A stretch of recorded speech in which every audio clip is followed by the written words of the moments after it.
সংস্কারে সাইন করলেই যে সমস্যার সমাধান হবে না সেটা এতদিন আমরা বুঝে গেছি। সরকারের ভেতরের একটি অংশ এখন যেন নিজেরাই ঐকমত্য কমিশনের ভূমিকা নিতে চাচ্ছে, এমন বিস্ফোরক মন্তব্য করেছেন জাতীয় নাগরিক পার্টির সদস্য সচিব আক্তার হোসেন। তিনি সতর্ক করে বলেছেন, এই মনোভাব অব্যাহত থাকলে নির্বাচন ঝুঁকিতে পড়বে। গতকাল সোমবার সন্ধ্যায় রাজধানীর বাংলা মোটরে দলীয় কার্যালয়ে আয়োজিত সংবাদ সম্মেলনে এনসিপির সদস্য সচিব আক্তার হোসেন বলেন, সরকারের ভেতরের একটি পক্ষ ঐকমত্য কমিশনের সুপারিশকে পাশ কাটিয়ে নিজেরাই ঐকমত্য কমিশন হওয়ার চেষ্টা করছে। যে সরকারের ভিতরের কোনো একটা পক্ষ ঐকমত্য কমিশনের যে সিদ্ধান্ত এবং সুপারিশ তার বাইরে গিয়ে নিজেরাই একটা ঐকমত্য কমিশন হওয়ার প্রচেষ্টা তারা করছেন।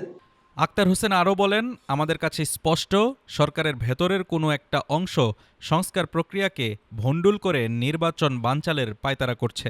তিনি বলেন, রাজনৈতিক দলগুলোর সঙ্গে দীর্ঘ আলোচনার পর যে কমিশন সুপারিশ দিয়েছে সেই ভিত্তিতেই সরকারের সিদ্ধান্ত নেওয়ার কথা ছিল, কিন্তু নতুন করে এক সপ্তাহ সময় চাওয়া সরকারের আন্তরিকতা নিয়ে প্রশ্ন তুলছে।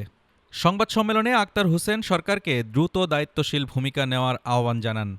তিনি বলেন, সরকারকেই জুলাই সনদ বাস্তবায়নের আদেশ জারি করে সংসদকে সংবিধান সংস্কার পরিষদ হিসেবে ঘোষণা করতে হবে। গণভোটের মাধ্যমে জনগণের অভিপ্রায় যেন স্বয়ংক্রিয়ভাবে বাস্তবায়িত হয়, সেটাই এখন সময়ের দাবি।